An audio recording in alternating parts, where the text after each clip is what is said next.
Shady Bobby. Welcome to Wrasslin with Big E and the POT. Podcast tag champs of the whole world, slamming like a DDT. Got it like just like a figure four. Hulk Hogan, all they do is flex. Talking wrestling while they get the dough. Off the top like a superplex. Think they laying up, hell no. Dusty Rose with the elbow. From the corner like a stinging splash. Straight to the face, I know you felt those. Had y'all crying out for help though. Rising up like the dead man. About to go upside your head like Stone Cold with the bedpan. Bottom line, if you want the facts, welcome to Wrestling's where you need to be. Shady Bobby, this show improved like John Cena, you ain't seeing me. Bottom line, if you want the facts, welcome to Wrestling's where you need to be. Shady Bobby, this show improved like John Cena, you ain't seeing me. See ya!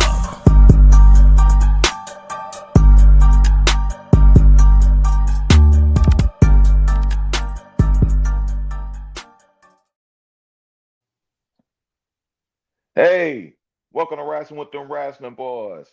I'm the POT alongside my tag team partner Big E, and we're here to bring you another episode of premium wrestling content. What's going on, bro? What do you say, brother? What's going on, man?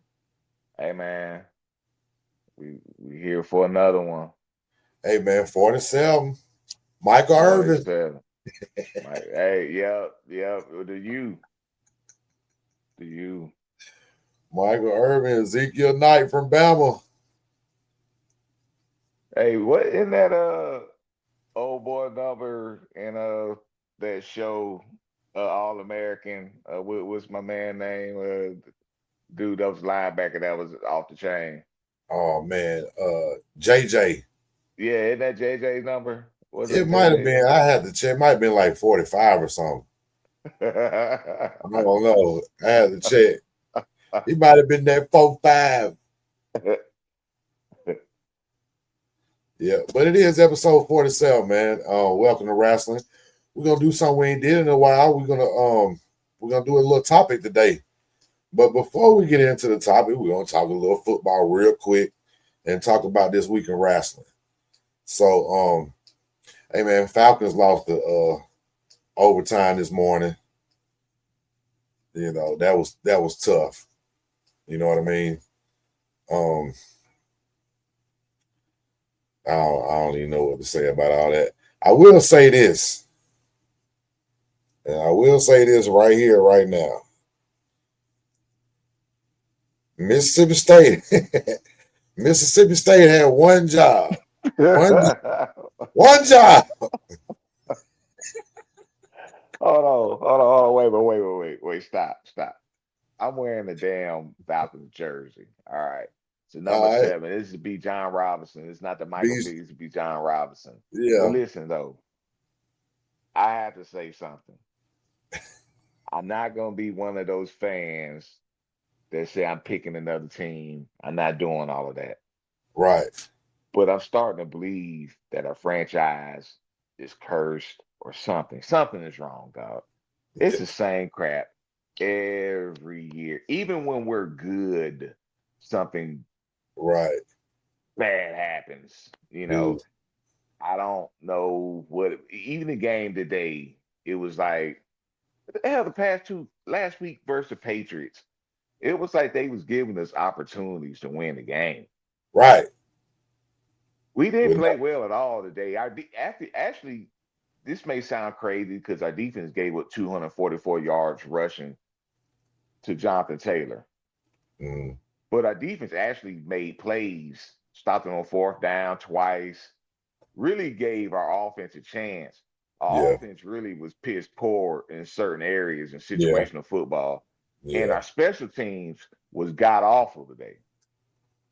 God awful. Like, a lot of people don't really think about the special teams. God awful. They gave up 3 big returns today and gave up a big return at the end of regulation, which helped them get into field goal range, which they hit the field goal to send the game to overtime in the first damn place. Right. And then I saw a stat like a few hours ago. The Falcons is 3 for 29 and third conversions the past 3 games. 3 for 29, on dog. third down. That means after 26 plays, we coming off the field. 26 times on third down, we came off the field. You can't win football and then your Yeah, defense gonna get tired. Your defense right. gonna get tired. Yep. And then the defense is out there. You ain't doing nothing getting cold because you ain't building no momentum. We'll have one good drive and then go 3 and out, 3 or 4 drives in a row. And it's like, yeah, the fuck? It's rough, dog. It's definitely rough. Hey, look, college football. Say this one more time. Mississippi State had one job. They couldn't pull it off. But I am really tired of this, all this. I mean, this supposed to be a team effort here with the Welcome to Wrasslin, and it's nothing but this whole road tide shenanigans going on. well, And this is have that. it's for the first couple of minutes. Yeah, well, Hey, I mean, I ain't seen you put no bulldog on, and you probably never will, but that's fine. but bro, let me tell you this, and I'll be real with you. This is a group effort. If you really claim them Bulldogs, ride or die, then you know what? No, you're right. I wouldn't put it on here. As long as I'm in charge, I'm not putting that shit on there. Nothing I'm involved with. But you're right. I wouldn't do it. But, roll tide. I don't know what to tell you. Exactly. Well, as long as I got the pencil. I want people to know I'm not a roll tider. You let them know every week, and that's cool. I'm gonna continue that's fine. Yeah, this part is paid for by the NWO. This new world order. Yeah, so it's cool. You know what I'm saying? This is not Welcome to Wrasslin segment right here. This is a Bama segment. And hey, that was a good game yesterday. That was rough. I'm glad Todd Simpson had the game he had at the time because we still got Oklahoma next week. Then we got Southwest Eastern Illinois, Illini, and then we got Auburn. So, and then we got the SEC championship. You know what I'm saying? So, we got a lot of ball left to play. And the SEC, boy, it's anybody can get in there right now. You know what I mean? So, gotta see what's gonna happen with A&M because what's that gonna Georgia be the Texas matchup. game gonna mean a lot too. Because if Texas can pull that off, then that Texas A&M game gonna mean everything to get. Where is the Georgia Texas game at? Georgia. Ooh.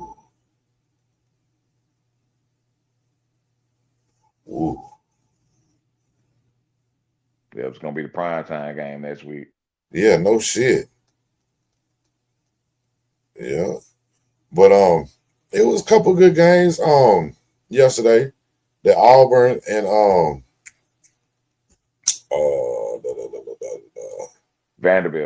Vanderbilt game was good.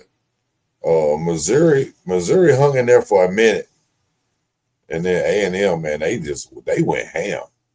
Like I said, they had one of them games where the game was closer than what the score says, but they had a lot of turnover. They special teams scored. The freaking they was just on. They was on one. Ohio State, they ain't even, they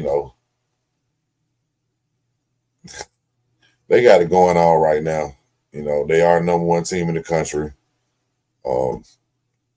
Indiana had a tough one with Penn State. That was a good one. Would they win by 3? Yeah, that was amazing catch at the end. Mm-hmm. I like Indiana, man. I like their coach. I know I've been saying that, but they and you take that take the whole Penn State thing for granted because Franklin got fired. They're not having the season that they thought they was going to have, because they were preseason ranked number 2. Don't forget about that. And Right. Indiana hasn't beat like Penn State. I don't think they gave some crazy number like when the last time they beat Penn State in Happy Valley. It was I don't even remember. It was many, many years ago. And and you really think about it, it's like, damn, Indiana hasn't really had a good football program. They were known for college basketball with the Bobby Knight days and all that. Right. So, Right. what they're doing right now is history for them, for that program. So, good for them, man. Yeah. Ole Miss put on a clinic for what they played the Citadel yesterday. Absolutely, yeah. Yeah, they shut them out. And then what you call it? Only won by 2. What you call it? Gave them a run for their money. Iowa. Right. Well, Yeah. Oregon. Yeah, Oregon. Yeah, it was 18-16. Yeah. Well, So Iowa, they played that kind of football anyway. They never been, or at least recent years, not really a major offensive team. They always had a good run game, yeah, defensive football team. So they kind of make you play their style of football. And they kind of keep it close with their yeah, style of football. And of course, Oregon that's kind of what happened with Oregon. But they pulled it out though, so that's all that yeah. matters. The Get a W. absolutely. So really didn't much change up, over the weekend as far as college. Like I said, you had some close ones, but not no major, saying some LSU, Alabama. It was a close game. We kept them out the end zone. I was so proud of our defense yesterday. Defense played so good, man. Came up with some, and we've been coming up with some turnovers here lately too. So, man, they played ball. They kept them, they only had 9. They hit 3 field goals. So we kept them out of the end zone. We gave the ball up on the 30 at one point. So I mean, defense really balled out yesterday. So yeah, man, roll tide. POT is not a member of the Roll Tide universe or community, but roll tide though. Mm-hmm. But yeah, man, welcome to Wrasslin, man. Hey, let's talk a little bit about what went on this week with Raw and then SmackDown and got Survivor Series coming up at the end of the month. Really, it's in the 29th, so it's in like 3 weeks, 2 weeks, 3 weeks. So after this week, it'll probably be 2 weeks. Right. Yeah. So So the John Cena last match tournament starts tomorrow on Raw. Got a major story going with Logan Paul. Let's talk about that for a minute. Logan Paul shows up, with CM Punk, and next thing you know, the Vision comes out there, and you think they're gonna kind of like have a little tag match or do something. Something was a brewing, and you knew something was gonna happen. So Logan Paul ended up coming in at the end, the tag team match at the end with the Vision and CM Punk and So Logan Paul came out there to help out and then bust him with the brass knuckles, gave Heyman the brass knuckles, and we go off air. So definitely get some answers to some questions tomorrow night on Raw. So let me ask you this. You see this man coming in as just a part of Vision, or is he taking Seth Rollins' spot? I don't see nobody taking Seth Rollins' spot. I don't see there's no new leadership. The leadership of Vision is Braun Breaker, and it's Braun Breaker, and it's Braun Breaker. It's looking to me like the leadership of the Vision is Paul Heyman. Well, by default. Yeah. Are they stacking the Vision for Survivor Series?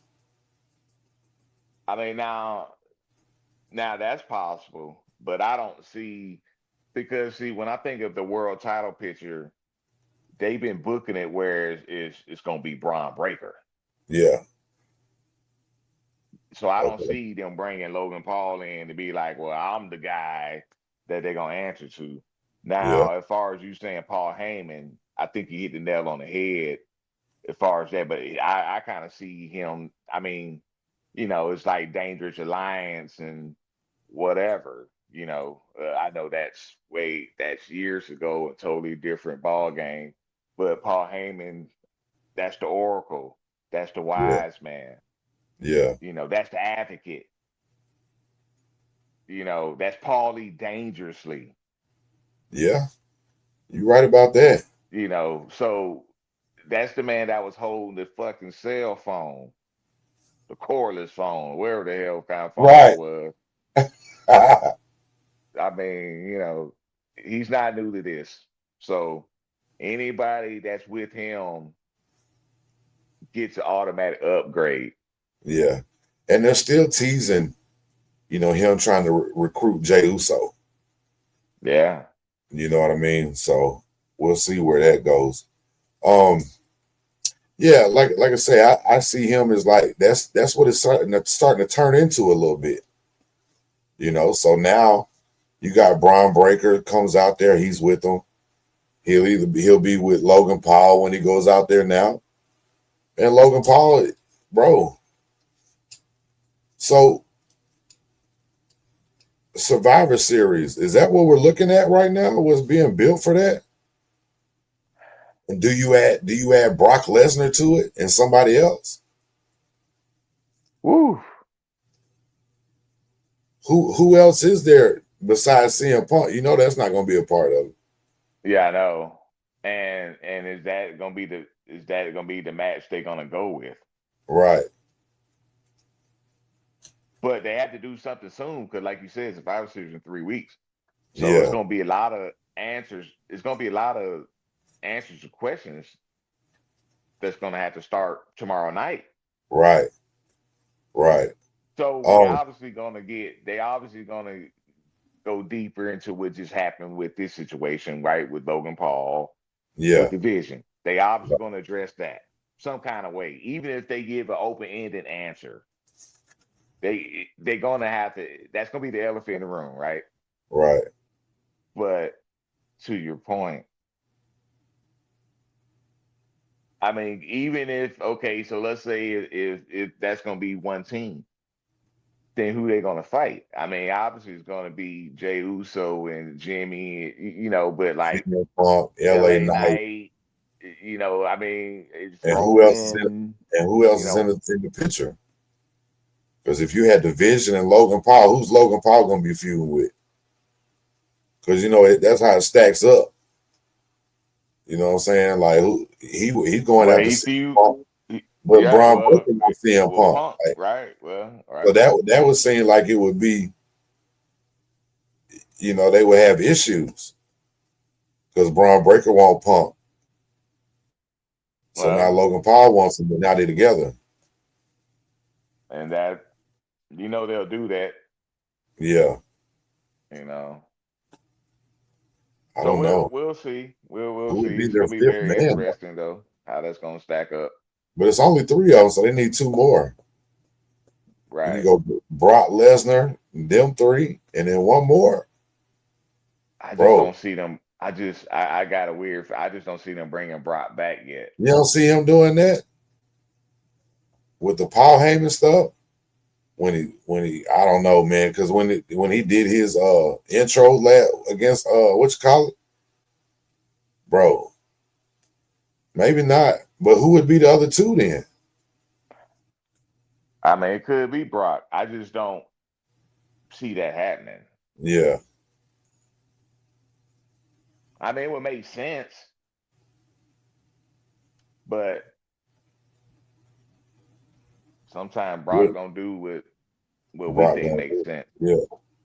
What They if kind of book him totally different, what if they bring in what if they put Drew McIntyre on that team and then put Cody on the other one? And I you mean, got that'd be both cool. You got both champs on one team.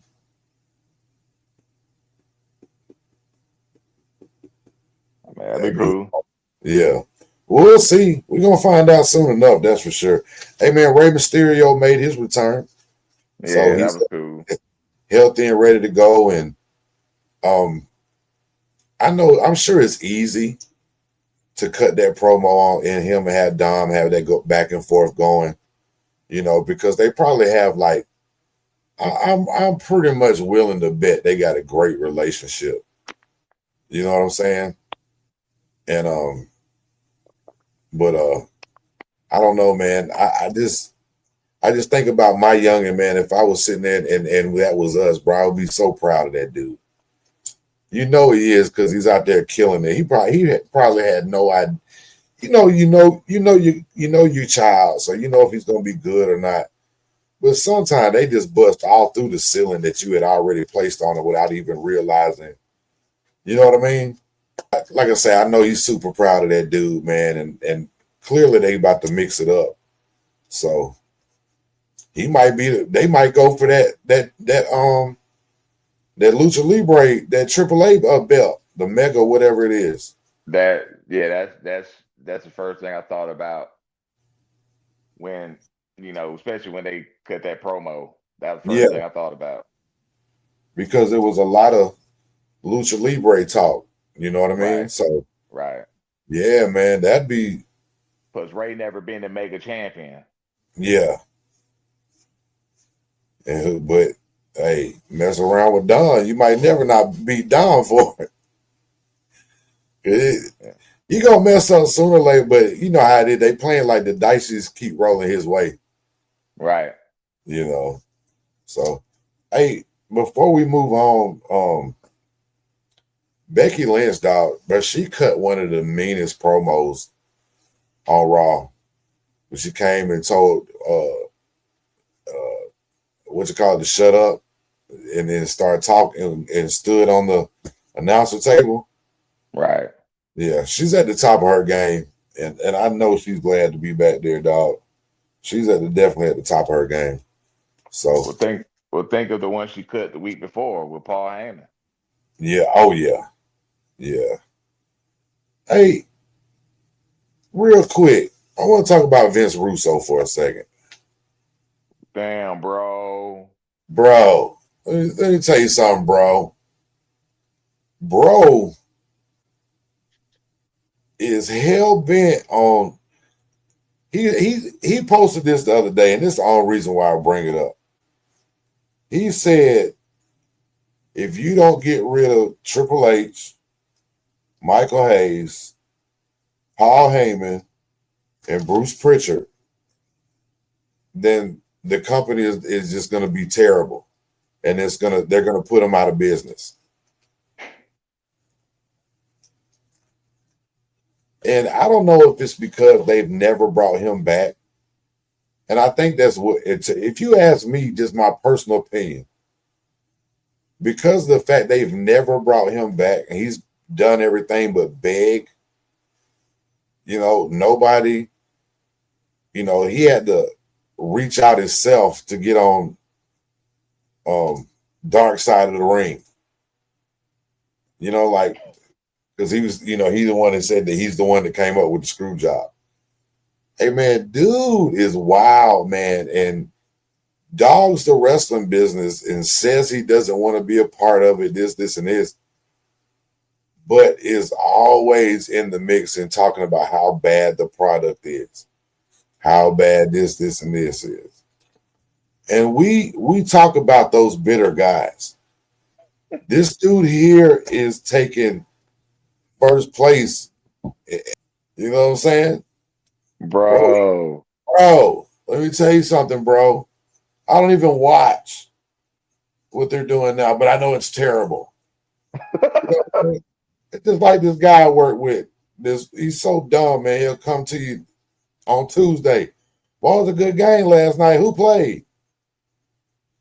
Well, wait, what? That was a good game last night, wasn't it? Who played? That's what he sounds. That's what Russo sounds like. You know, I'm gonna say this. Say it. Now we complain about TKO and they're jacking up the prices, and they talk about the ticket packages for WrestleMania is astronomical, and who can afford this? And I mean, even just going to a Raw or SmackDown will come to your town, and hell, we can barely afford to watch it, with the Netflix and now the Right. ESPN app, and it's still on the Peacock and Netflix. But they're selling out WrestleMania both nights. Right. They are getting the subscribers on Peacock and the ESPN and the Netflix. Like, yeah, we complain about it, but what they're doing is Well, we working did it. because they wouldn't be doing it if it wasn't working for them. Vince Russo, one of those guys that, yeah, he's very bitter, but it's like he just wants to spotlight. He's like Jerry Jones. He just wants to talk. Right. You know, he it's like they selling out WrestleMania both nights. Right. Yeah, we complain about TKO and we paying for everything, right? The Right. ticket sales are astronomical. Raw, SmackDown, PLE events. It's just ridiculous right now. It really is. But somebody's buying them because they're selling out Raw damn near every week. PLEs, we see the numbers that they get from WrestleMania every year, which that sell itself. But uh, I don't get his logic in saying that if these people are in charge, they're gonna go out of business. How when they're doing numbers that they never done before? Right. Doesn't Yeah. make sense to me. No. So I mean, like I said, I think he wants to be a part of it so much that he can't, that he hates it. So he just Yeah. gotta dog everybody and praying and hoping that somebody calls him one day. Because Well, you can't be that invested into it and not he wants to be a part of it. Give a damn what he says.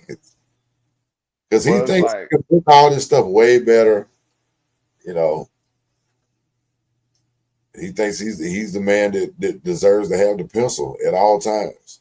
I mean, but look at the way I know this was 30 years ago, but look at the way he booked WCW when he got the chance to run that, when he called himself starting over. Remember the time they stripped everybody of the titles and Yeah, man. Him and Bischoff when they came together. yeah, like Yeah. I mean, it was all kinds of shenanigans going on. Again, that was 30 years ago, but I Even when they don't first came, like it was exciting because it was gonna be something different. But then all you did was realize he didn't have events to answer to at that time, right, you right. know. And I mean, they killed you. They want to. That's why there's always who killed WCW. Who's really responsible? You know, Ted Turner killed WCW when he did the merger. Well, They that didn't want part, to have no part of wrestling, and yeah, anybody could have got it, but they was not going to give up that TV time. right. Without TV time back then, there's what are you going to get? The Macon Coliseum every weekend? Hmm. You know, who you going to be able to pay to do that? Not all them guys you had on the roster. I mean, you're right. I mean, You know, but they didn't help. They didn't help none at all because a lot of that no, stuff, the new, the new blood and all that stuff was cool, but that stuff just got out of hand, man. They were just doing stupid stuff. plus You they know? mismanaged money as well. Yeah. Like, I mean, it was people that was making money hand over fist, which I mean, like Well, a lot of people getting broke off. you see how Scott Hall and Kevin Nash had their contracts. Favorite Anybody that nations, came in and got more money than them, they got a bump. favorite nations. Yeah. Yeah, they got a bump when they had a fake Diesel and fake Razor on Well, WWE. that's what that might go down as one of the funniest stories ever. Hey man, we got a fun topic to do. Let's talk a few more things. Let's talk about Aleister Black and Cody Rhodes. Well, before we talk about that, Jade made her first appearance as women's world champion. She went back to that AEW calling card. She's that bitch again. You know, very heelish look that she had with the all black, with the spikes on and stuff like that. So, yeah, man, she pretty much put everybody on notice, all the women on notice. We'll see who's next for her. And Lash Legend, she showed up as far as the being on SmackDown. So she called Charlotte Flair to lose to Nia Jax. And the way she had Alexa Bliss, did that remind you of Chyna and Terry Reynolds? Marlena, when Chyna first showed up, she was throwing around like a rag doll. Yeah. Yeah. So I thought that was, that came to my mind. But your boy Drew McIntyre done got himself suspended indefinitely. Interfered in the match again. Everybody's, if you're not against him, he gave the Claiborne, the damn referee. That's bro, he's on fire right now. Yeah. Bro, the dressing, the I love, man, that they're not all running backstage with their trunks on, with their knee pads on, and not even have a match. Right. No, they're going out when they don't have a match. They're going out there in street clothes. CM Punk, he always did his thing where if he had a match, he got his stuff on me. I have shorts on with his knee pads down on his boots or whatever. You know what I'm saying, or have a shirt on, stuff like that. I like a hood, some type of hoodie or something. Yeah. So I just dig that, man. I always hated that. Somebody make their debut and they don't have a match, but they got all their gear on. You know what I mean? That's because they fighting in the dark match, man. Right. Hey, that's just like when Flair showed up. You never got to see Flair in a suit. He always they always made him wear his robe at all times. Yeah. You know what I mean? The real world champion. The real world champion. So, but yeah, man, looking forward to this week. A lot of answers to a lot of questions gonna get answered. So, hey man, let's jump into the topic, man. Episode 47, man. Let's talk celebrities in wrestling. Now, we don't have a worst, best list. Okay? We got a list out of a list out of a list that we're just gonna talk about. We're gonna name names. Some of them we might say, oh yeah, I remember that. We're gonna stay away from we're gonna stay away from the era of the guest general manager for the night, and kind of stay away from that because that's too many to list. We could talk about that all night. A lot of them got involved, some of them didn't, some of them was already there. So we're just gonna talk different eras, different places, and just shoot the shit about celebrities in wrestling. And my brother, why don't you go ahead and start off talking about one? Well, I'm just gonna start out with a bang. Iron Mike Tyson. Okay. And the reason why I start out with Iron Mike Tyson was because he kind of helped, I don't want to say jumped off, probably arguably the most over, or they say the wrestler who drew the most money, Stone Cold Steve Austin. But that was the whole passion of the torch moment, because that was HBK's last match. Right. And not knowing what his future held. Right. Right. Knowing if he was ever going to wrestle again and all that. Right. But the thing that was so special about the Mike, they were supposed to get Mike before. Yeah. Mike lost to Buster Douglas. Buster Douglas was a special guest referee. Right. back then. So it was like the whole Mike thing came full circle. Mm-hmm. You get what I'm saying?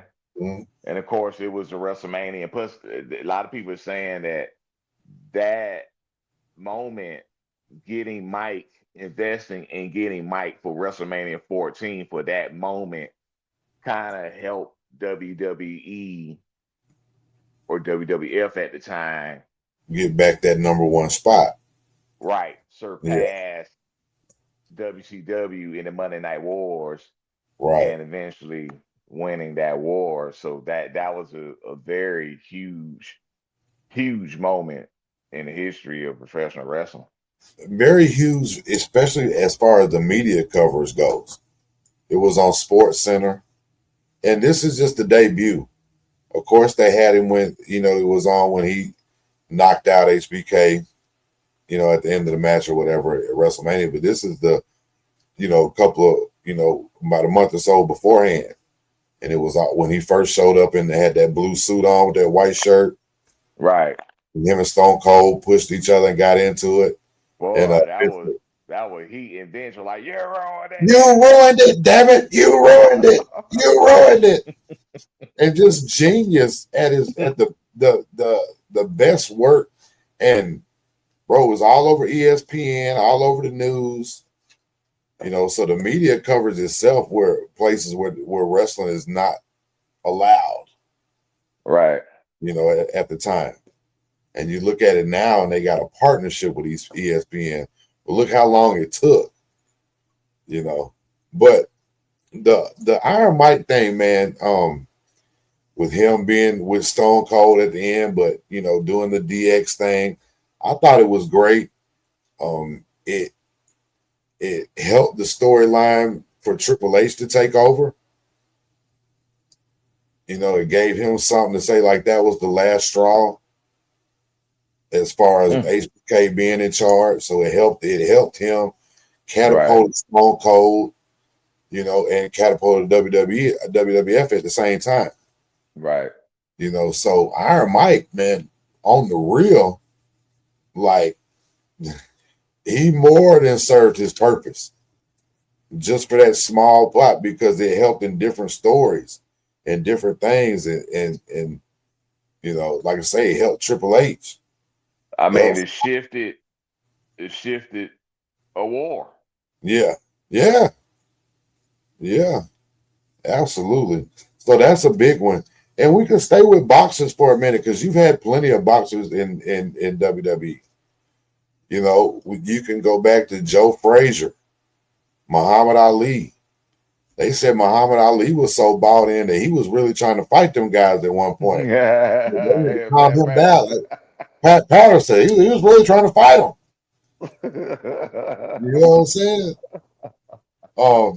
You have Floyd Mayweather. Floyd The Mayweather and the Big Show. Yeah, WrestleMania Bro, 24. That was very entertaining. something. Till this day, you remember the build for that one Bro, when he broke his when nose. yeah, man, and they hopped the guardrail, and Big Show was chasing them. Yeah. And they had to Yeah, calm him down. Like Shane McMahon had to calm him down. Like Shane McMahon looked scared. yeah, man. They had to calm him down, bro. He went after them dudes, man. And pushed 3 or 4 of them out like big bodyguards, like tossed them like they was, Yeah, like a $120. yeah, You know what I'm saying? yeah. Like that, the build was huge, and the match, like Floyd took some punishment. Yeah, I just remember going to that match. I was like, how are they going to do this? Like, Right, Floyd is like, he boxed 147, which he probably yeah, walk around like 160, right. 150. Big Show is really like 7 at the feet, time 440 pounds or whatever. right, and in shape. And we know that this is choreographed, right? Right. But how are they going to do this? I was very intrigued. Like, how are they going to make this work? because we knew it wasn't gonna be just a straight up like they're sparring. Right. It was a combat match, like so. But the way they booked it and how they performed that match was, I was impressed by. I haven't seen the match in a while, but I remembered I've watched it quite a few times, and I was very impressed with how they put that match together. Right. Absolutely. Yeah, man. Kudos to them. Hey, let's stick with boxing and talk about Butterbean. Hmm. Um, and it's funny how we're talking about this now because just the other day, JBL was talking about it, and that Butterbean was there and was willing to do business. Like they could have really saved that brawl for all thing, but they were like, "No, man, whatever happens, happens."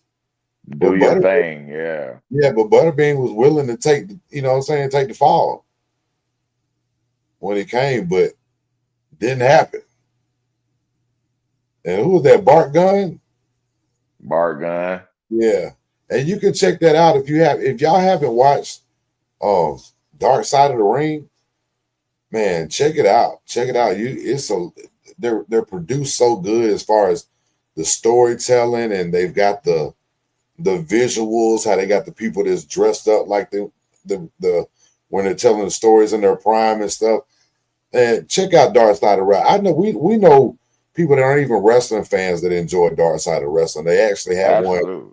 about Bart Gunn and the Brawl for All, if you don't know what we're talking about. So, but Now I do want to touch on Brawl for All real quick, not to go deep down in that lane, but since you brought it up, of course, what he's talking about the Brawl for All, Dr. Death Steve Williams, which is known as one of the badasses of wrestling, University of Oklahoma, played offensive line on their football team, was number also a wrestler. 76. Number 76. He was real, like in wrestling in the 80s, like he was known as a real badass.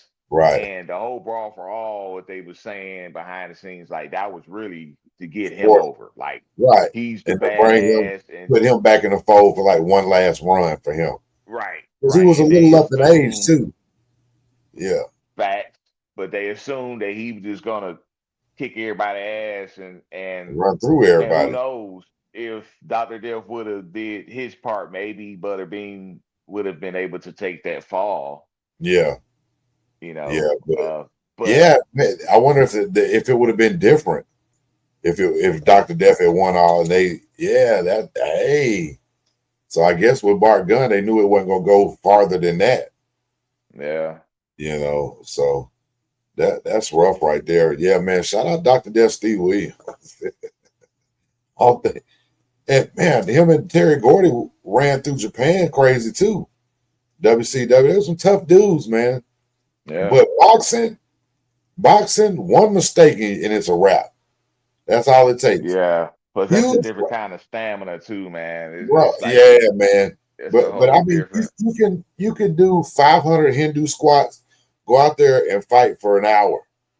But bro, you drop one hand 1 inch at the wrong time, and your whole career takes it takes 12 steps backwards because you just got knocked out.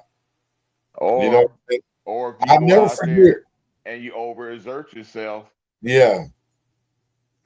I never forget. The one of the really wasn't that funny, but it was really mind opening on the movie Ali when Ali was trying to fight Frazier, but he was going through all this stuff with his, the draft and all that stuff. And they was sitting there watching, they were talking about it, watching George Foreman and Frazier. And Foreman knocked him out, and the one dude said, it probably wouldn't be hard to get a fight with Frazier at all now. You know what I'm saying? Because that one knockout, boy, set you back. Especially if you're the champ. Right. Yeah, and you're not supposed to lose that one. Bro, you just like Tyson and Buster Douglas. Like, bro, we just talked about it. Man, Tyson took a beating for that one. Yeah. So And it took a great man, Evander Holyfield, to come in and take Buster. Hey, you remember that's the one where the dude flew into the ring. You remember that? That's crazy. Let's get back on task, man. Let's get back on task. Let's talk about we talk about Master P and the No Limit Soldiers in WCW. It was a short run. But, they tried to do something.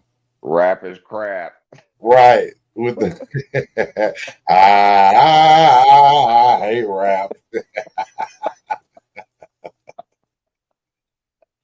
You had Snoop Dogg,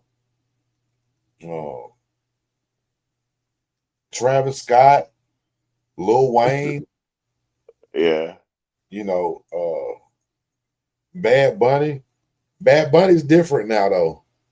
Bad Bunny really is not in this category right here as far as rappers because, until Bad Bunny, and let's just go ahead and talk about Logan Paul, you've had some decent stuff happen as far as, at one time, talking about Gronk, jumped the rail, got in the ring, messed around for a minute.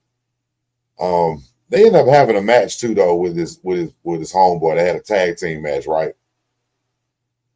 Gronk and I forgot the other dude. He ain't even with the company no more. Yeah, always hype. Yeah. But damn, I can't think of his name. Can't either, man. Bad Bunny put on a show and was really invested in the match.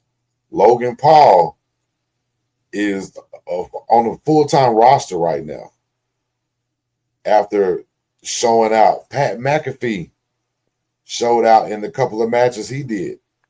Took one of the best stunners while drinking a beer. These guys, Jelly Roll had a match and didn't do that bad. Lost all that weight. Imagine he lose another 100. He gonna get him another one. But those guys being active, but back in the day, you had a few that got active. Lawrence Taylor and Bam Bam Bigelow.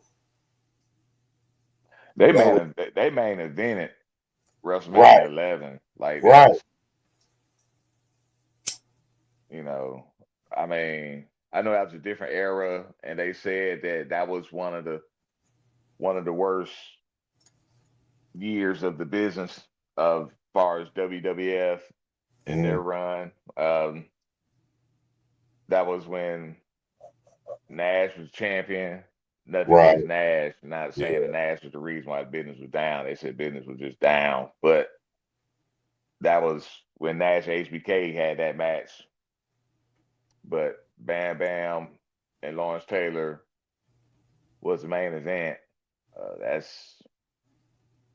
I can't imagine that being a champion though. And Vince come in and say, hey, a football player, again, it was not just any football player, it's Lawrence Taylor. Yeah.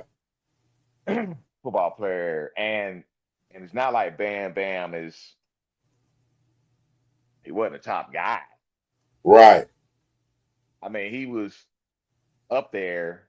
He wasn't necessarily a mid Carter, I guess, but he wasn't necessarily a top heel either. I mean, it was just a weird time then. But that main event at WrestleMania, so that's eye opening. So you can't never take that away from Lawrence Taylor. And again, I haven't watched that match in a long time, but I remember that it wasn't that bad of a match. I remember they had Richard White and all the football players out there, at ringside. Yeah. So. And remember they had the Battle Royal. They had Ken Norton Jr., William Perry, the Fridge. Remember the Fridge got eliminated by Big John Studd.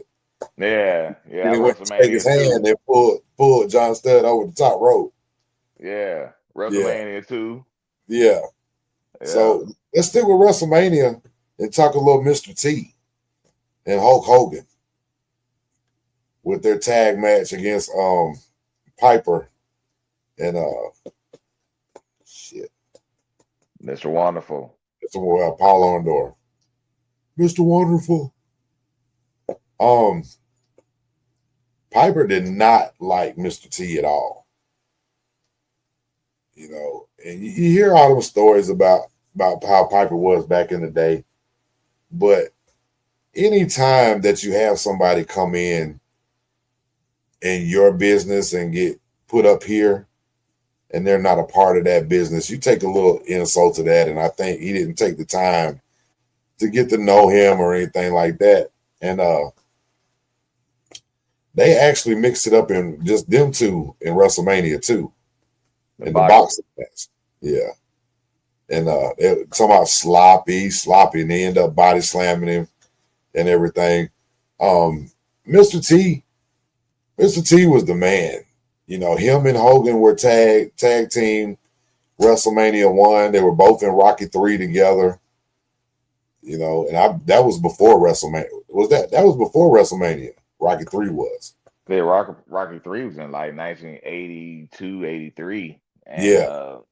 It came out 83, but they were filming in 82. Yeah. And WrestleMania 1 was 1985. 85, yeah. Right. So they had already had that chemistry. Plus, they've been on TV shows together. Hogan was on the A Team and, you know, stuff like that. And Mr. T showed up, you know, WCW once or twice, you know, in the early days. And Mr. T was always there. And you got to think at that time, Mr. T was like one of the most popular action superstars as far as definitely in film entertainment at that time. Yeah. He was like the man. And just the fact that was always something that was cool for the fantasy visuals, like damn, this action hero, Clubber Lang, if you will, he's gonna be fighting with Hulk Hogan versus, you know, Roddy Piper, Mr. Wonderful. Right. And, you know, just to see him get physical. And, you know, I talked about earlier how the Mike Tyson was very monumental at that time to help push WWF over WCW, which was history. Mm-hmm. But this Mr. T is probably the biggest celebrity moment in the wrestling business, because you hear, let them tell it, Vince mortgaged everything on WrestleMania. If this didn't work, they was going to go out of business. Mm-hmm. So. And it worked. They had, Cyndi Lauper, liver, you know, they've had like liver. Muhammad Ali, Bill Barton. Yeah. So let's talk a little WCW. Let's stick on over that side for a second.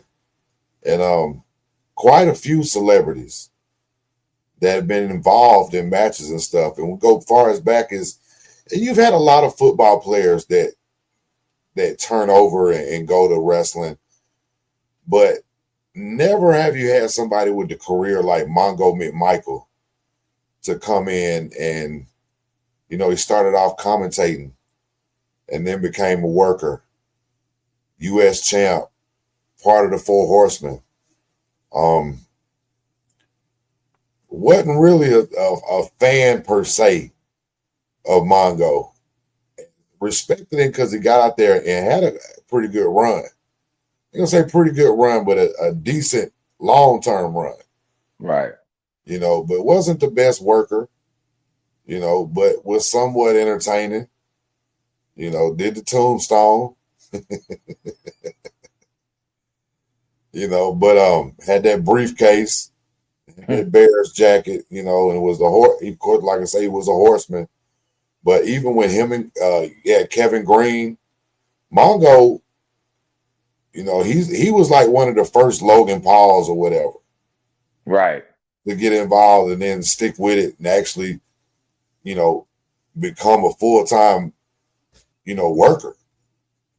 Right. You know, the roster. So, but yeah, man, shout out to RIP Mongo, man. But Kevin Green did a stuff with Flair, and you know, you had you had Rodman and Karl Malone. You know, Rodman showing up with the NWO, smoking them cigars. About missed practice, man, in the finals. It was at Raw, throwing it up. But they actually, with him, Malone and DDP, and Hogan and Rodman, when they had that match, that man, Karl Malone was, hey boy, he was put together. That's a big dude, Right. you know. But him and Rodman was a big wrestling fan. Yeah. Absolute wrestling fan. But one of Rodman was very entertaining. Absolutely. Didn't always say much, but just him being there, you know, would spark stuff up. He fit right in with the shenanigans. He was Right. all with the shit. Yeah. Right. And they letting him carry the belt and hitting folks with the belt and stuff, and you know, probably just living out a dream. Right. And just having a ball. You know what I mean? So I know Jordan then was pissed. Well, you seen it on the what you call it, The Last Dance. They talked about it then. Right. But sticking with WCW, and a lot of people hate this one. You gotta respect him for the stuff that he's done over the years to stick with it. But David Arquette. Oh, Dewey. Yeah. When, you know, Ready to Rumble, the movie came out, they got him involved, and you know, they let him win the world title. And it was like mainly the veterans, a lot of the fans, damn near everybody was like, you know, how disrespectful. Like, what does a championship really mean if an actor off the street can come in and win it? You know, and it was a real bad look for WCW at the time. Very bad look. A lot of the wrestlers didn't like it. A lot of the fans didn't like it. The thing that got me was he realized when he was in the locker room and he was sitting next to Booker T, and he looked at Booker. He was like telling Booker T how crazy this was, and he asked Booker T, he said, "How many times have you had it?" And Booker T said he just looked at him and said, I've never won the championship before. I've never had it. He said, and it just got quiet. And that's when they think it started really, you know, click, like, you know, this is a big deal, you know, and it ain't the best look. And of course, they took it right off of him.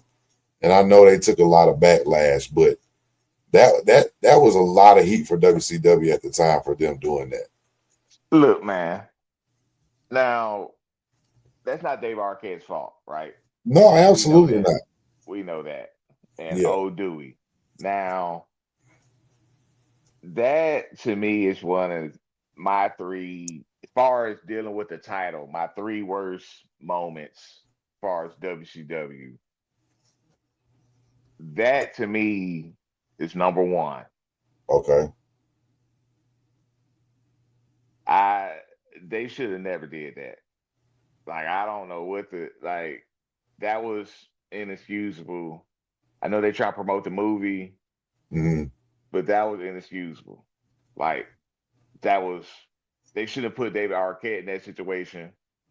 They shouldn't even pull the trigger. They shouldn't have put the title in that situation. That's what I'm saying. That whole situation, that was just awful. That's the worst. My second one. I was just going to say I'm very interested to know what the other two are. My second one's a finger poke of doom. You Goldberg was undefeated, which that's a whole nother story. Y'all shock him with the damn stun gun or whatever the hell that was. Cow product. Yeah, whatever. And then the next fucking night, you do the finger poke of doom. I get the NWO got back together, but like, come on, man. And the third, go ahead, tell me the third, and then let me talk about the finger poke of doom for a minute. Whatever. whatever. You always defend that bullshit, but okay, Well, I let you. I hold on. Let me get yeah. my third. Third was that fiasco with Jeff Jarrett and Hulk Hogan. Mm, mm, yeah. That was no matter who's wrong or who's right in that situation. That was because Booker T ended up winning the title later on that night. Right. But I think it kind of like no disrespect for Booker T. I'm glad he won the title, but I think that kind of took away from Booker's moment, in my Yeah. opinion. I think without that happening, does Booker get a moment? I mean that's true. You Maybe, know, maybe not, right? and Well, and the match you got that night was way better than any Hogan match you would have got, especially at that time. And just the way the crowd, popped for that. They just think about the crap they had seen already, that's my point. and then to So, go out with a banger. And well, it just makes you wish that that crap would have never even happened in the ring right, right, anyway. It wasn't like yeah, Hogan was champion. I mean, I know we're talking about Hogan and the politics, and that doesn't work for me, brother, and all that. right, We hear all the stories, but that shouldn't have even made it to television. yeah, no doubt. Yeah, yeah, you're right about that. And that was a bad part on everybody's part. Um, it's a little different than the finger poke of doom, if you ask me, because finger poke of doom was part of the story. This Yeah, was something that was real. but David I, Arquette was part of the story. right.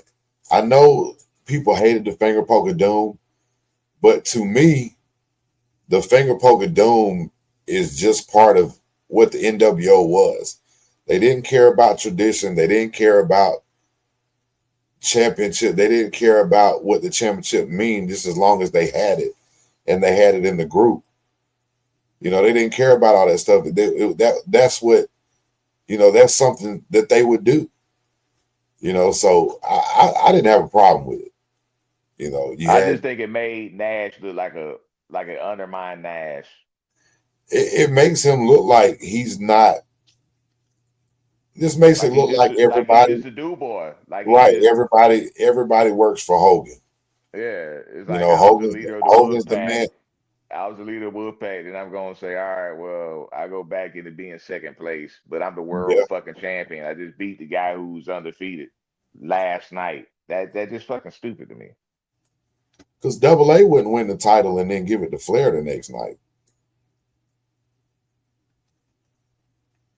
Would he? would he? I mean, that's some shit the Four Horsemen would do. Well, Double A ain't win the world title to give it to He sure Flair. didn't. No, but I'm just saying that's. But anyway, yeah, the bash at the beach crap was definitely. I definitely think you just have to wonder if that doesn't happen. Does Booker T finally get that shot? You know, and maybe he would. If that not for that, he wouldn't be no 5-time, 5-time, 5-time, 5-time, 5-time. So True. but anyway, hey, let's move on, man. Shot, give me one that's in your mind that we ain't talked about yet. Well, this is a major one. It's from back in the day though, but it's like ahead of its time. And this was a super duper star, especially for the time when it happens. And I'm going with Andy Kaufman. Wow, wow. Okay, that's great. I mean, you got to think back then, of course, that was a little before our time. We was toddlers when all this was Mhm. going on. But the story, well, of course, Andy Kaufman was in a very popular TV show, Taxi, Mhm. and other comedy shows and stuff that he had going on back in the day, but it was very, very popular at the time. And Andy was getting a lot of heat because he was big professional wrestling fan, but he was wrestling women. He was going around wrestling, going doing these things, but he was wrestling against different women all across the, and he was trying to get booked with up in New York with the McMahons and all this other stuff, and nobody did. They didn't get it. They was like, no, we're not trying to do all of that. That's not what direction we try to go. They didn't see the vision.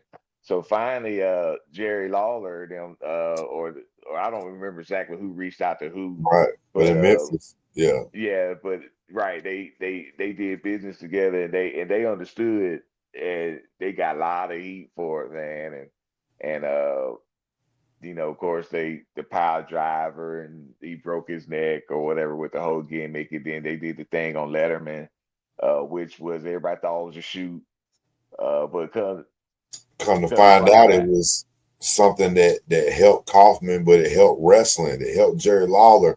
It helped Memphis. It was like Tyson. right, You know, it gave them more exposure than they ever would have had. Just keep doing what they're doing. absolutely, And Kaufman, if you think about it, the way he did kayfabe back then, he fit right in. right, Went to the ambulance, had had his had the whole thing neck going brace, everywhere, bro. Then they came back and him and Jimmy Hart get into it, right, and he's goes and begs uh, Jerry Lawler to be his tag team partner and take on Jimmy Hart, and then they turn on, you know what I mean, did the swerve and turn on Jerry Lawler. It was great TV back then, a- great stuff for everybody to see, absolutely, and especially the thing on Letterman with Kaufman man, doing all the cussing. That's the main thing. yeah, This was the early '80s, right. early '80s, and you couldn't do that shit back on TV, bro. And then they didn't smarten up Letterman to it either. Like like even he Mm. didn't know. And So then Lawler slapped the dog shit out of him. so did. I'll sue you, Mr. Lawler. But that was a good one, man. Man, R.I.P. Andy Kaufman, man. He died way too early and was really a comedian. It wasn't a stand-up comedian, but was just really like to get under people's skin and Right. catch people off guard, but was also like a comedic genius at the same Well, time. he did stand up work, and well, according to the movie, uh, he did stand up work as well too. That was kind of like how he got Yeah, but it popular. was different. He didn't tell jokes and stuff. He would, perform stuff and do Right. Right. impressions and stuff like that. I just like I was Right. saying, he wasn't like your regular stand-up comedian. If he's going to the improv, he's got like Carrot Top Right. stuff with Right. him, and the doing the Elvis impersonation, and when he was like he used to do the Jimmy Carter. Hello, my name is Jimmy Carter. Thank you very much. Wouldn't change the voice or nothing. Just do funny stuff like that. But the alter ego, Tony Clifton, bro, that stuff is hilarious. Just the way how bad he used to talk to people and was just a nuisance. Right. So, but yeah, man, Andy Kaufman was something else, man. So shout out to Andy Kaufman. Let's talk about Jackass for a minute. And we're going to talk about the Jackass crew, but on two different occasions. The first one I want to talk about is with Party Boy and Steve-O. When they were when they were doing the stuff with the all the animals and all that stuff. They were doing at one point in time the Wild Boys or something like that. Right.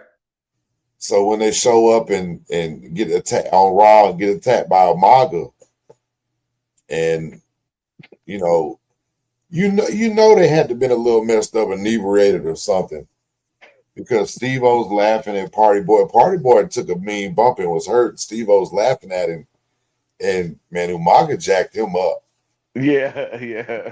Basically knocked him out. Did the slam, did the Samoan.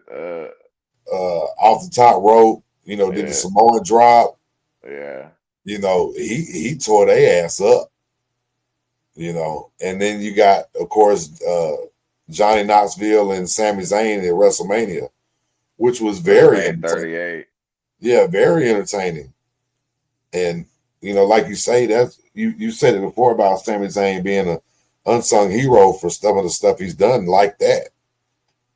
You know, let Wee Man come in there and do a move on you and stuff, and you know, I think it doesn't hurt him. I think, and looking back at that match, I think that moment was when that made Sami Zayn a superstar, in my opinion. Like he Yeah, was already over, and always could wrestle, but he was good heel and a good face and everything, right? But I think that match right there was was was the night that I think they really gained trust in we can Sammy. really count on this guy, is what Yeah, they'll yeah, probably say. because and credit to Knoxville, but he's great at doing that crap. But when Wee Man body slammed Sami Zayn, Yeah, that was one of the loudest pops I ever heard in WrestleMania history, dog. yeah, Them people went crazy when Wee Man body slammed Sami Zayn, man. Like that, but always that was how they put that match together. And Sami Zayn selling in the big rat trap and or it would get the bowling ball, like just the whole, you know. I mean, so shout out to the Jackass guys who because even though it was Knoxville in that match, of course we talked about how Wee Man and different different characters played a part in different moments in that match to make that work. right. You talk about Jackass just for the move away from Jackass and wrestling, but one of the ones you talk about, Knoxville's crazy with with the Bulls and all that stuff. But when he came out there in them football pads and was coming across the middle and catching them passes against Jared Allen, did you ever see that? Yeah. Oh my God, bro. You had to come up with some serious cash for me to come out there for 30, 45 minutes and just get hammered by Jared Allen. You understand? With free reign, no targeting, no nothing, just straight. I'm gonna take your head off. And this is like 1 or 2 years after he retired, bro. He was Hey, still Jared Allen. hey, he would get hit like snail. Go ahead, Oh my Travis. God, I want that every day. No, you don't. No, you don't, Oh, what chill, bleed. bro. Go ahead, Travis. That face mask was up here. I want that every day. No, you don't. No, stop lying. Oh, man. Oh, Try to bring that wood now. oh, I want that area. You know, Oh, chill, AG, bleed. That boy look like bro. he got some color, didn't Hey, that was nasty too, because that was on the big field too. That wasn't even on practice field. he? It boy had that Muda scale.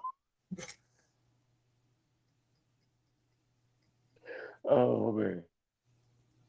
Yeah, that was serious. He looked But like that. That's what Sheldon Cooper from Big Bang Theory was a wide receiver. They got about the same frame. I must have Sheldon Cooper down. Was wide receiver one. Osborne finest, boy. He was all county. Hey,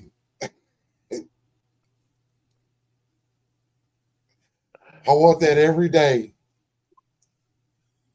Oh man. Hey, Dick Craig, he popped up quick too, boy. Oh, he That did. boy, Now you gotta give him that. that boy quick. Go ahead, Travis.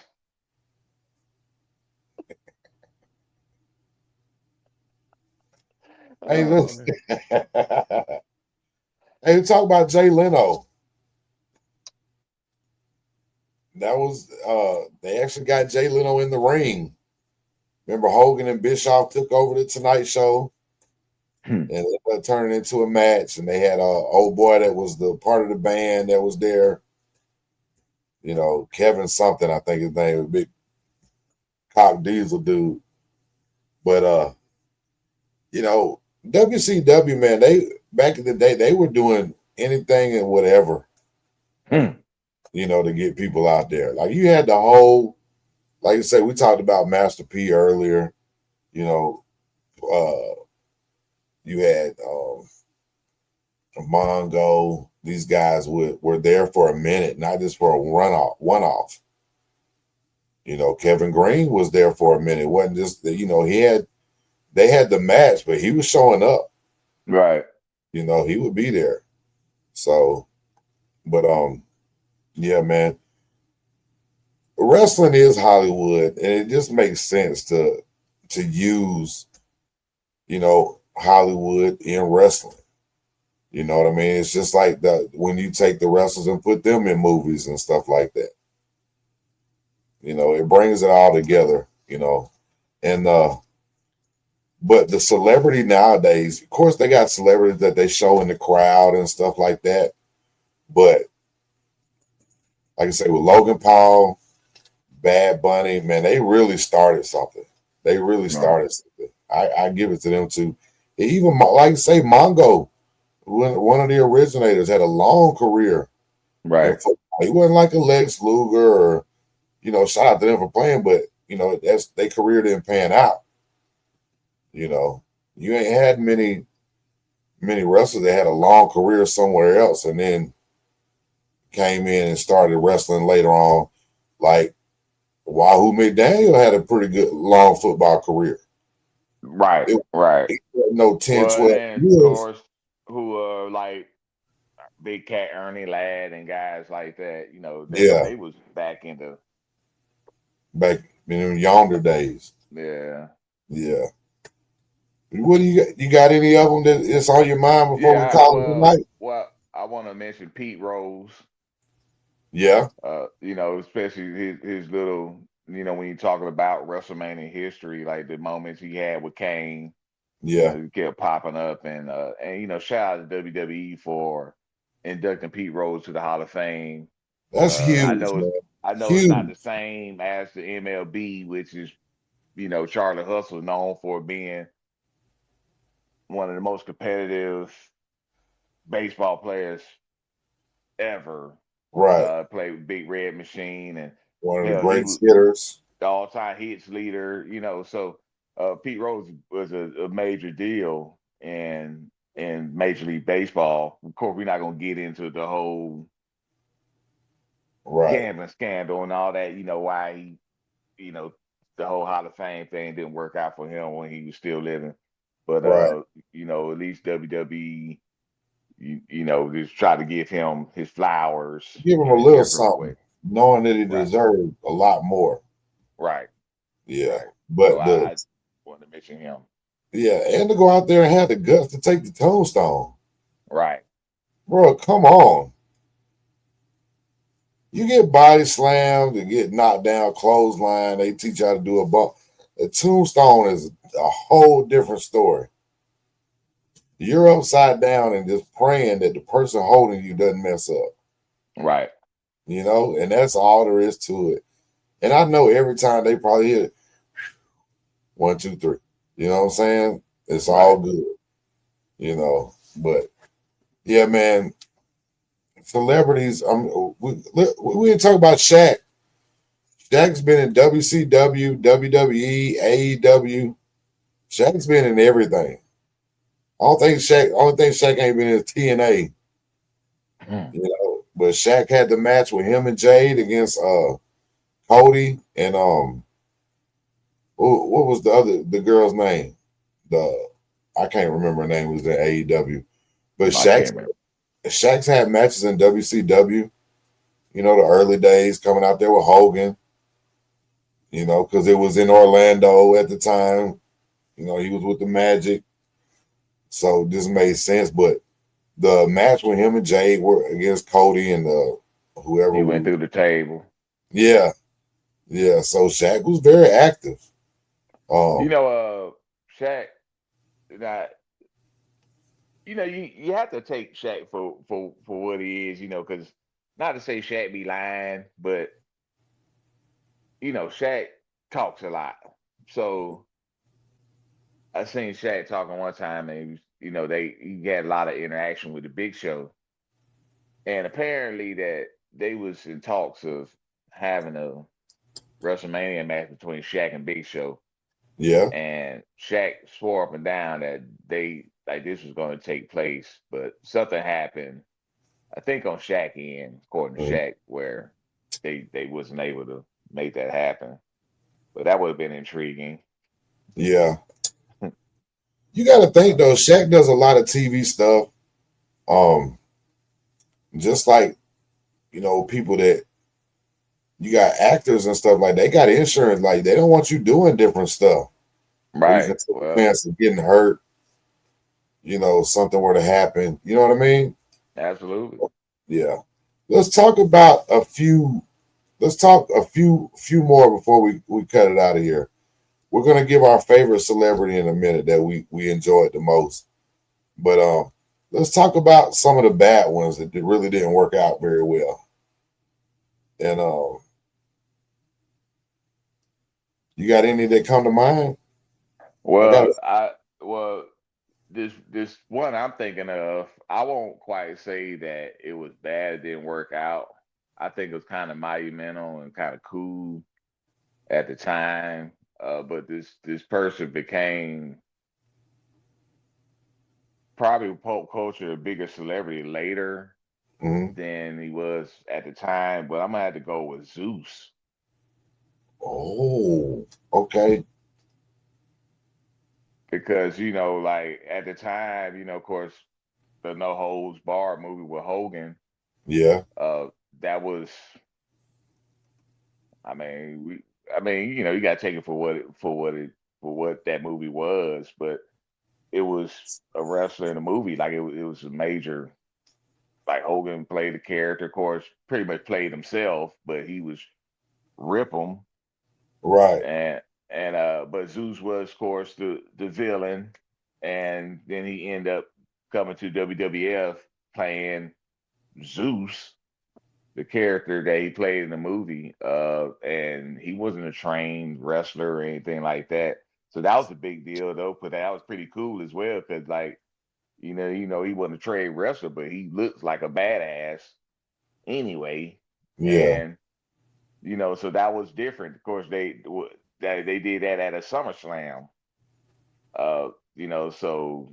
Teamed up with Macho Man, and I always was kind of curious about how that match gonna play out. And then you got to think back then, I didn't watch that match because my parents wasn't buying. Hell, they tried to discourage me from watching wrestling in the first damn place. So of course we didn't watch it on pay-per-view.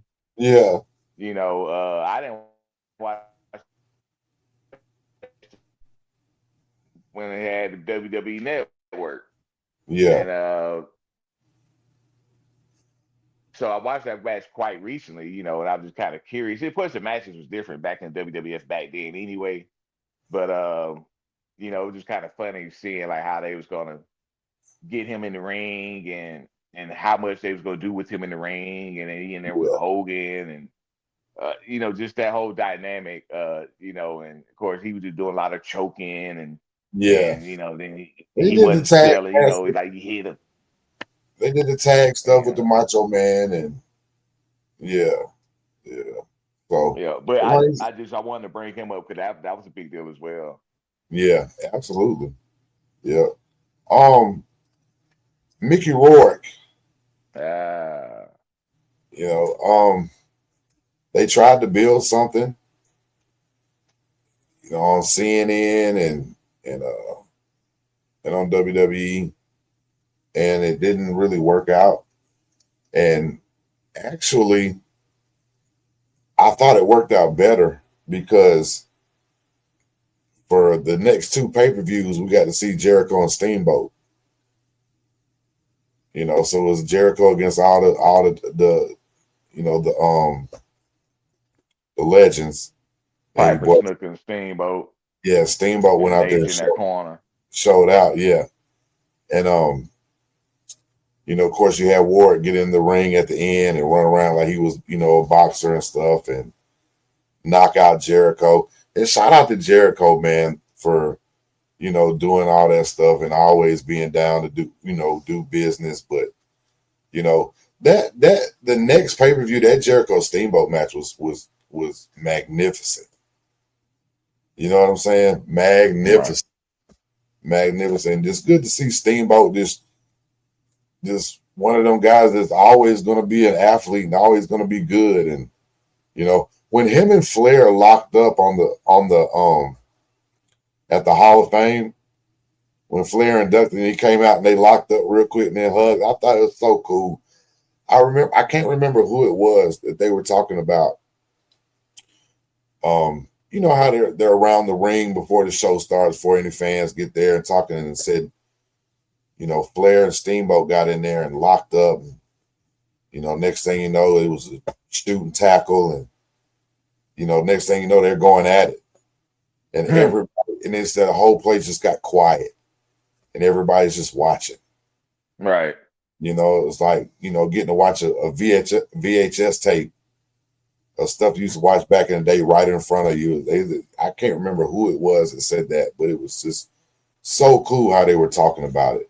But right. I thought the Mickey Rourke thing was a letdown. Jeremy Piven calling SummerSlam Summerfest, you know, and they made a fun of that for a couple of years after that, you know, with DX and all that. So I thought it was Summerfest, you know. But Jeremy Piven was actually pretty. That I think, beside if you take that away, he tried to do the crossbody and was very, you know, involved in the show that day. So, you know, it wasn't a bad thing. But you know, the Summerfest thing was Chevy Chase supposed to be the guest GM at one time, and then canceled like minutes before he was supposed to be there. And LeVar Ball. Man, you took the words out. Ooh. One of the worst segments. LaMelo Ball still in, you know, I think he might have been in 10th or 11th grade, out there cussing and saying the N-word on the microphone.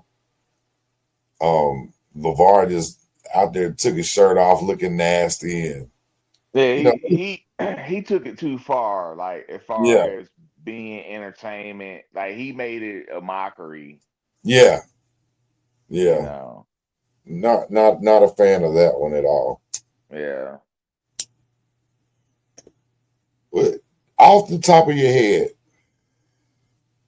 if just thinking about it for a minute, favorite celebrity involved in wrestling. Can be a match, them just showing up.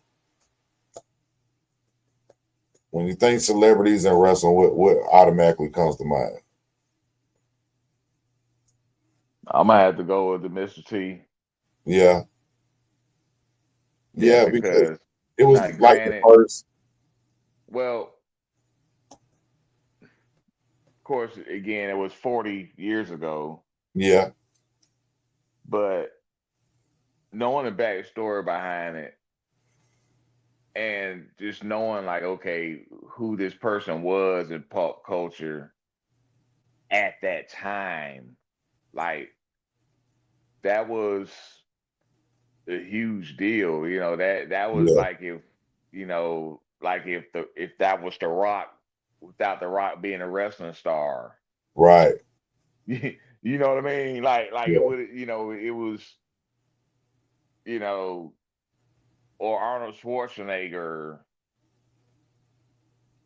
decided, or Sylvester Stallone decided that they was gonna wrestle WrestleMania. Right. You know what I mean?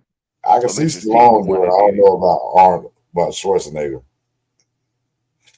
I can't remember when they had him on there, but he was throwing them punches and something. It was terrible.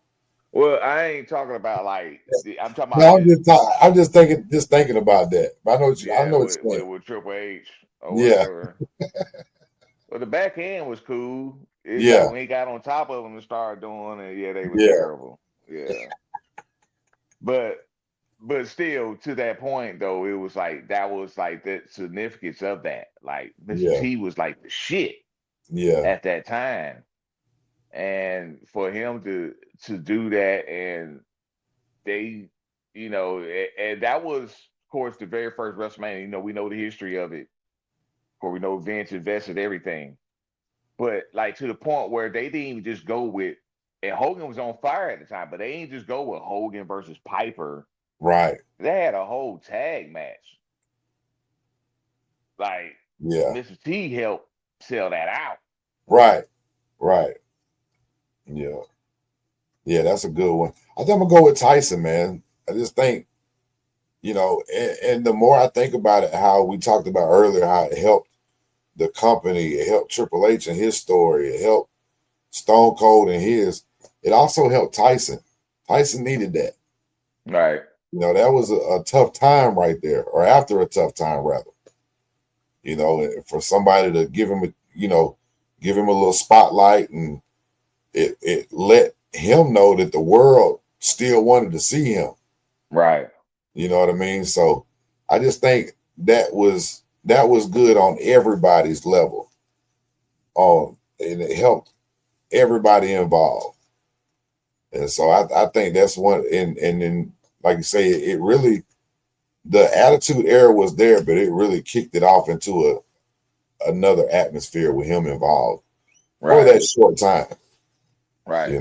And opened up some doors for him, and also opened up the doors for WWE to take over and be that back in that number one rating spot, and help them get over that hump. And then they start to realize, they got a little raunchier and got a little out of hand, and the Attitude Era was something else.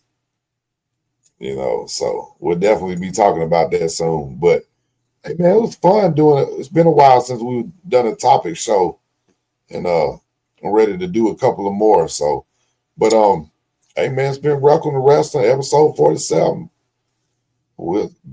Please like, comment, subscribe, leave a comment, leave a like, subscribe, so we can keep this thing going. You got anything to say, bro? You good?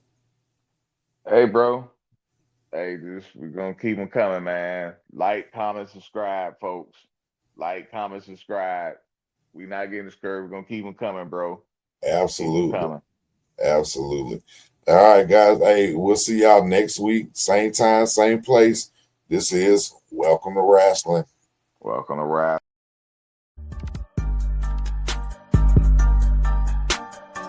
Welcome to Wrasslin, Chetty Bobby. Welcome to Wrasslin with Big E and the POT. Podcast tag champs of the whole world, slamming like a DDT. Got it like just like a figure four. Hulk Hogan, all they do is flex. Talking wrestling while they get the dough. Off the top like a superplex. Think they letting up? Hell no. Dusty Rose with the elbow. From the corner like a stinging splash straight to the face. I know you felt those. Hey, y'all crying out for help though. Rising up like the dead man. About to go upside your head like Stone Cold with the bedpan.